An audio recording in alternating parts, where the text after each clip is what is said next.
అందరికీ నమస్కారం. నేను మీ పిఆర్కే మాస్టర్ని. ఈ మధ్య నేను మా స్కూల్లో ఒక అమ్మాయిని పూజిత అని పిలవగానే అంతమంది విద్యార్థుల్లో పూజిత అనే విద్యార్థి మాత్రమే పలికింది. అదేవిధంగా మనం ఎంతమందిలో ఉన్నా మన పేరు ఎవరైనా పిలిస్తే మనం వెంటనే స్పందిస్తాం. అన్ని పేర్లలో మన పేరును మాత్రమే ఫిల్టర్ చేసి అందించే సిస్టమ్ మన బ్రెయిన్లోనే ఉంది. దానిని రెటిక్యులర్ యాక్టివేటింగ్ సిస్టమ్ అని అంటారు. ఈ రెటిక్యులర్ యాక్టివేటింగ్ సిస్టమ్ అనేది మన బ్రెయిన్లో వెనుక భాగంలో ఉంటూ ఒక ఫిల్టర్ లాగా పనిచేసే నెర్వ్ నెట్వర్క్.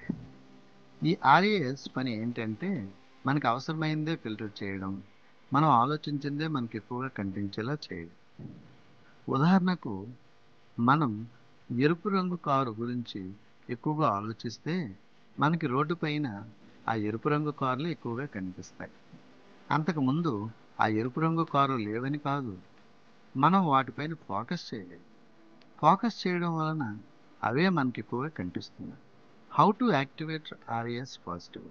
ఇప్పుడు మనం ఆర్ఏఎస్ని పాజిటివ్ విషయాల మీద ఫోకస్ చేయడానికి ఎలా యాక్టివేట్ చేయాలో చూద్దాం. ఆర్ఏఎస్ని పాజిటివ్గా యాక్టివేట్ చేయడానికి 5 స్టెప్స్ ఉన్నాయి. అవి: స్పష్టమైన ఇంటెన్షన్ని సెట్ చేయండి. ఈ రోజంతా నేను పాజిటివ్ విషయాలనే చూడాలి అని అనుకోను. పాజిటివ్ అఫర్మేషన్స్ చేయండి. నేను ఎప్పుడూ ధైర్యంగా, కాన్ఫిడెంట్గా ఉంటున్నాను.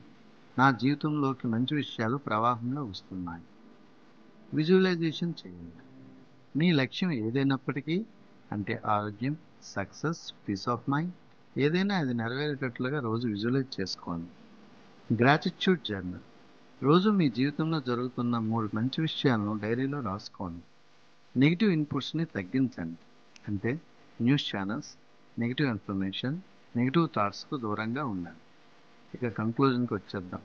సింపుల్గా చెప్పాలంటే మీరు దేని మీద అయితే ఫోకస్ చేస్తారో మీ ఆర్ఏఎస్ దానిని మీ ముందు తెచ్చి పెడుతుంది.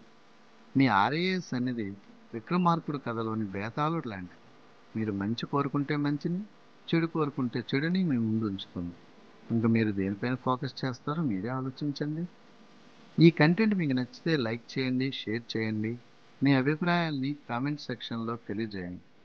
ఇలాంటి పాజిటివ్ కంటెంట్ మీకు కావాలంటే మా ఛానల్ను సబ్స్క్రైబ్ చేయండి.